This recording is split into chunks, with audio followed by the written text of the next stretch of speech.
नमस्कार, आप देख रहे हैं सिटी पोस्ट लाइव। मैं हूं शिवानी जायसवाल। निर्दलीय सांसद पप्पू यादव का नीतीश कुमार और प्रधानमंत्री मोदी पर सीधा हमला। आपको बता देते हैं कि बयान ऐसा कि बिहार की सियासत में फिर हलचल मच गई है। बात नीतीश कुमार से शुरू हुई और जा पहुंची सीधे प्रधानमंत्री नरेंद्र मोदी तक। पप्पू यादव ने साफ शब्दों में कह दिया कि विधानसभा चुनाव के बाद भारतीय जनता पार्टी नीतीश कुमार को कभी भी मुख्यमंत्री नहीं बनाएगी। मैं पहले भी कह चुका हूं और अब भी फिर कह रहा हूं, नीतीश कुमार अब मुख्यमंत्री नहीं बनेंगे। नीतीश कुमार को लेकर ये सीधा और साफ दावा है कि ऐसे समय में आया है जब भाजपा लगातार मुख्यमंत्री के चेहरे पर चुप्पी साधी हुई है। प्रधानमंत्री नरेंद्र मोदी को कहा सौदागर। पप्पू यादव ही यही नहीं रुके, बल्कि उन्होंने प्रधानमंत्री नरेंद्र मोदी को वो बिहार के दौरे को लेकर तीखा तंज कसा। प्रधानमंत्री नरेंद्र मोदी सौदा करने आते हैं और कुंभकर्ण की नींद सो जाते हैं और चुनाव आते ही वो वापस चले आते हैं। यह बयान सीधे सीधे मोदी की राजनीतिक शैली पर सवाल उठाता है। महागठबंधन के मुख्यमंत्री पद के चेहरे को लेकर भी पप्पू यादव ने राय दी, लेकिन ये एक संतुलित दृष्टिकोण के साथ। आगे देखिए पप्पू यादव क्या कुछ कहते नजर आए। हाँ, कोई बवाल है? बवाल का रहेगा ये। तेजस्वी यादव कह रहे हैं कि इस बार जनता दल यूनाइटेड का टिकट जो है वो अमित शाह बांटेंगे, कैसे देखते हैं? तो देखिए, हम कौन क्या कह रहे हैं हमको नहीं पता। कोई ना कोई सबका टिकट बांट रहा है, कोई कॉर्पोरेट बांट रहा है। टिकट तो सबका पैसे पर ही बढ़ता है। सभी दल का टिकट बालू माफिया, शराब माफिया, जमीन माफिया, यही सब टिकट लेते हैं। जितने माफिया हैं, पैसा फेंको, तमाशा देखो। कांग्रेस ही एक पार्टी है जहाँ ना तो अपराधी, ना माफिया, ना पैसा वाला। और जितनी पार्टियां आप उठा के देख लो, सबका माँ बाप अपराधी, माफिया ही लो। दादा, उन्मादी, जो जितना गाली हिंदू मुसलमान करेगा, बैकवर्ड फॉरवर्ड करेगा, जो जिस जाति को गाली देगा, भैया अभी जो हालात है उसमें जाइए ना। अभी दो मुखिया को मार दिया, चंदन सिंह को मार दिया, सहरसा में मार दिया, एक बच्चों को मार दिया। तो आप जाते क्यों नहीं? घर से निकालिए, लड़िए। जाति के आधार पर जाइएगा तो जाके लड़िए। आप परिस्थिति को, जो हालात है, आप हमेशा आप एक पार्टी नेहरू जी से लेके राहुल जी को गरियाता है। एक पार्टी, भैया आप तो 2 साल पहले साथे थे ना सब लोग। हाँ, एक पार्टी लालू यादव को गरियाता है। अब विरासत में जिनको मिला, भैया अपनी बात करिए। अपनी बात करने में क्या दिक्कत है? एक चीज और, अमित शाह कह रहे हैं कि मुख्यमंत्री के चेहरे को लेकर के फाइनल नहीं हो रहा है। अमित शाह कह रहे हैं कि चुनाव के बाद फैसला होगा। देखिए अमित शाह जी ने बहुत गलत, मैं पहले भी आपको बोला कि अमित जी का जो निर्णय है वो नीतीश कुमार जी को मुख्यमंत्री नहीं बनने देने वाला निर्णय है। ये आप इसको जान लीजिए। हर कीमत पर नीतीश कुमार जी को बीजेपी मुख्यमंत्री नहीं बनने देगा और ये लोग नरेंद्र मोदी के नाम पर चुनाव लड़ेंगे।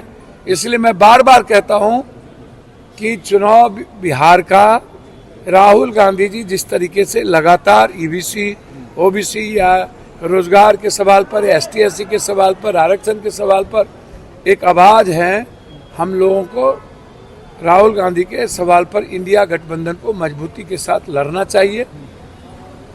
हर परिस्थिति में जब आप चुनाव जीतते हैं तो फिर मुख्यमंत्री का चेहरा। सर, वृद्धा पेंशन बढ़ाया जाता है। अच्छा, एक बात बताइए, आप एक बात बताइए तो हम कब से निःशक्त पेंशन, ये 6 पेंशन, वृद्धा पेंशन, विधवा पेंशन, हम स्कॉलर को लेकर के, छात्रवृत्ति को लेकर के, स्टाइपेंड को लेकर के हम कब से ये मामला सदन में उठा रहे हैं?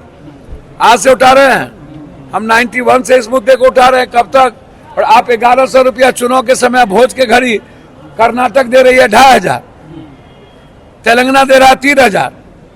तो कभी हमारी सरकार बनी तो आप याद रखिएगा, वृद्धा को हर कीमत पर 3000 से नीचे की कोई बात नहीं।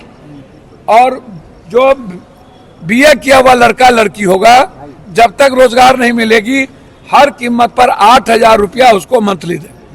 प्रधानमंत्री बिहार आए थे, तेजस्वी यादव ने कहा कि बिहार के लोगों को पॉकेट मार। अच्छा, हमको तो एक बात समझ में नहीं आती है। आप प्रधानमंत्री जी तो सौदा करने आते हैं, सौदागर हैं। लेकिन सबका तो एक ही हाल है। 4.5 साल तक तो सब घरे में रहते हैं, बिहार के बारे में सोचते कौन है? बिहार की गहरी चिंता किसको है? पलायन सबसे ज्यादा कब हुआ? बेरोजगारी सबसे ज्यादा कब बढ़ी? एजुकेशन और हेल्थ की सबसे बुरी स्थिति कब हुई? हेल्थ पूरे आम आदमी को तबाह कर रहा है। तो प्रधानमंत्री जी को तो नींद तुरतिया कुंभकर्ण की तरह बिहार से मतलब क्या है? बिहार की जनता को गुजरात में मारिएगा, असम में मारिएगा, भगाइएगा, कोरोना पर भगाइएगा, रोड पर उतार दीजिएगा, कोई ट्रेन नहीं दीजिएगा, और जब चुनाव आइएगा तो सौदा कीजिएगा। एक सवाल है, आखिर कांग्रेस क्यों नहीं मुख्यमंत्री के चेहरे पे किसी का नाम ले रही है? क्या कोई जौहरी है? चुनाव के बाद विधानसभा विधायक दल के नेता तय करेंगे। बहुत क्लियर है, उसमें कांग्रेस के प्रभारी और कांग्रेस का नेतृत्व और सभी नेतृत्व मिलकर चुनाव के बाद ही निर्णय लेंगे। और जो कांग्रेस के लीडर राहुल गांधी निर्णय लेंगे, इंडिया गठबंधन उसी रास्ते चले। कितने सीटों पर कांग्रेस को लड़ना? विधायक दल तय करेगा कि मुख्यमंत्री कौन होगा। कांग्रेस के वरिष्ठ नेता और गठबंधन के सभी घटकों की सहमति से ही कोई चेहरा तय होगा। यानी उन्होंने तेजस्वी यादव का नाम लिए बिना गठबंधन की प्रक्रिया को प्राथमिकता दी है। जाति पर राजनीतिक और तेजस्वी पर इशारा। पप्पू यादव ने बिहार की ज़मीनी सच्चाई को लेकर एक और चौंकाने वाली बात कही। आज 2 पंचायत मुखिया को मार दिया गया। लोग चेहरा देखकर निशाना बना रहे हैं। अब जाति के नाम पर बाहर निकलने वाले का वक्त नहीं, बाहर निकलिए, हकीकत देखिए। यह बयान जातिवादी राजनीति पर भी हमला किया है और कहीं नहीं कसी का जिक्र है। पप्पू यादव ने कहा, आज कुछ पार्टियां लालू यादव को गाली दे रही हैं, जिनकी विरासत से राजनीति पाई गई है। वो अब तक उन्हीं पर कीचड़ उछाल रहे हैं। यह संकेत किसी की तरफ था या नहीं, ये स्पष्ट तो नहीं है, लेकिन सियासी जानकर यह भाजपा और कुछ पुराने सहयोगी की तरफ से इशारा मान रहे हैं। तो क्या पप्पू यादव आने वाले विधानसभा चुनाव में कोई भूमिका निभाने वाले हैं? क्या यह बयान महागठबंधन और भाजपा दोनों के लिए चुनौती बन सकते हैं? और क्या नीतीश कुमार वाकई 2025 में सत्ता से बाहर होंगे? इन सवालों का जवाब तो वक्त देगा, लेकिन इतना तय है कि पप्पू यादव को इन बयान ने बिहार की राजनीति में तूफान जरूर ला दिया है। फिलहाल इस खबर में इतना ही। आगे देखते रहिए सिटी पोस्ट लाइव। धन्यवाद।